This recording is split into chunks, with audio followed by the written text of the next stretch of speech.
Welcome to Nurse on Call. This podcast provides emotional support and general education from a registered nurse. It is not medical or mental health treatment and does not replace care from a licensed doctor. If you are experiencing a mental health emergency or in immediate danger, please contact emergency services or crisis hotline in your area. Always seek care from a qualified healthcare or mental health professional for individual concerns. Thank you.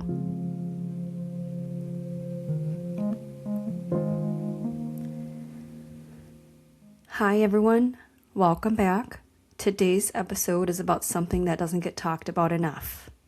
Not the symptoms, not the emotional toll, but the practical and financial weight of chronic illness. Because chronic illness doesn't just affect your body, it affects your bank account, your job stability, your insurance, your household routines, and your future planning. And for many people, the stress of managing the illness is only half the burden. The other half, trying to survive financially while doing it. Let's talk about that honestly today. If you are just tuning in, I appreciate your presence today. My name is Mai, and I'm a registered nurse. And this podcast is for anyone who may need support that is unbiased, a friend to listen, and healing energy that is far beyond what medicine can provide. I'm open to hearing your journey. I'm open to supporting you. Please send me an email at nurseoncallpod@gmail.com. Thank you. When people think about chronic illness, they often think of doctor visits and medications. But the cost goes far beyond that. There are special co-pays, high deductibles, out-of-pocket maximums, prescription costs, infusions or injections, therapy, and or mental health support. Don't forget the medical equipment, medical supplies, and supplements that are not covered by insurance. You also have to consider the invisible expenses. This includes gas for appointments, parking at hospitals or clinics, missed work hours, childcare during appointments, special dietary modifications, home modifications, home maintenance like laundry, cleaning, and cooking. Whew, that was a lot, right? It adds up, and it adds up fast. Even people with good insurance can feel overwhelmed. And if you're underinsured or uninsured, the stress multiplies. Financial stress activates the nervous system, which can worsen symptoms. This has been known to increase chronic illness. Chronic illness often interferes with work. You may need reduced hours, flexible scheduling, work from home options, frequent sick days, medical leave, and sometimes you can't work at all. That shift can feel devastating because work isn't just income, it's identity, structure, community, and security. You might feel guilt for not being able to contribute the same way, or fear about losing your job, anxiety about disclosing your condition. Lots of questions might swirl. Should I tell my employer? Will they see me as unreliable? What if I get fired? How long can I keep doing this?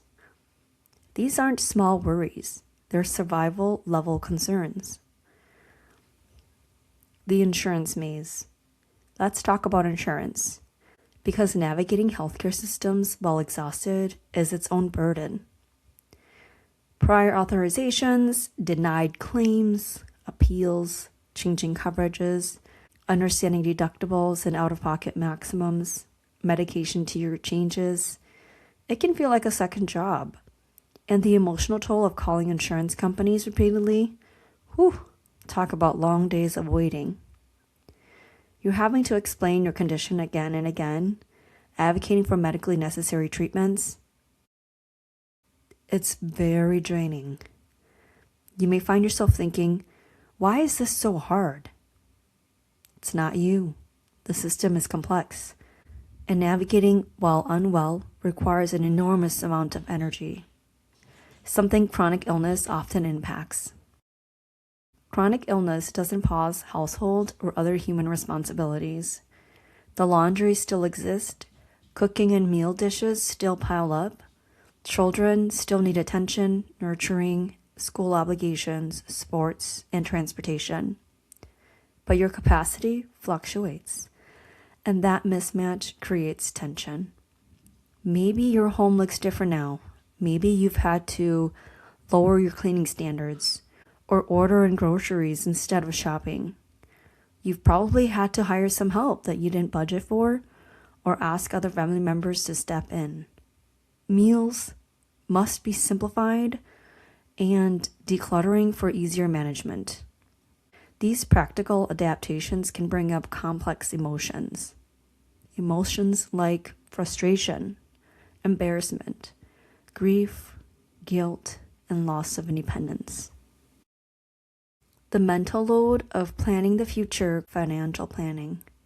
You may worry about long-term disability, retirement savings, medical debt, life insurance eligibility, future earning capacity, supporting your children, and being dependent later in life. That anticipatory anxiety can be heavy, especially if your condition is unpredictable. It's not just about today's bills. It's about the unknown, and uncertainty is exhausting. I would like to share a story. I had a patient who was diagnosed with cancer. Although he had insurance coverage, it did not cover 100%. After an evaluation, the patient's wife confided in me privately and informed me that they had to sell their home in order to pay for the cancer treatment. When I heard this update, I was very sad and didn't know what to say. I looked at her, I provided space between us, and then I hugged her and reassured her that I was here for her. Sometimes the best kind of healing is the ones that are silent, the ones that are nonverbal, and the ones that say, I'm here for you. With chronic illnesses, you never know what the insurance coverage will offer, and you never know what you will have to sacrifice. I continued to offer my presence and healing energy. The emotional side of financial stress. Financial stress can create shame, comparison, isolation, relationship conflicts, resentment, and fear. You might compare yourself to peers advancing in careers while you're trying to survive a flare-up. You might feel like you're behind. You might resent your body for limiting income. You might feel like a burden on your partner, and these emotions are deeply human. They don't mean you're ungrateful. They mean you're carrying a lot, too much. Let's shift into support, not toxic positivity, just practical steadiness. Here are some grounded approaches. 1. Simplify systems. Try creating systems that provide automatic bill pay where possible. Try sharing calendars for appointments, medication organizers, written symptom logs. These things help to reduce cognitive load and conserve energy. 2. Ask for administrative help. If possible, ask a trusted friend to review insurance forms. Ask a partner to handle phone calls, a social worker or patient advocate, or financial counseling through hospitals. You don't have to navigate everything alone. There are resources. You just have to ask. 3. Reframe adaptation as strength. Using grocery delivery, strength. Reducing work hours to protect your health, wisdom. Applying for disability support, this is self-preservation. Needing help is not weakness. It's a reality-based decision-making. 4. Communicate financial stress openly when in a safe area. Silence increases shame. It amplifies your current stress. Honest conversations with partners or family members can reduce tension. We're on the same team. 5. Focus on what is controllable. You may not control your diagnosis, but you can control how you pace your energy, how you advocate for yourself, how you simplify your life, and how you prioritize rest. Small control points matter. It is okay to feel angry that healthcare is expensive. It is okay to feel frustrated by system barriers. It is okay to feel grief about lost income.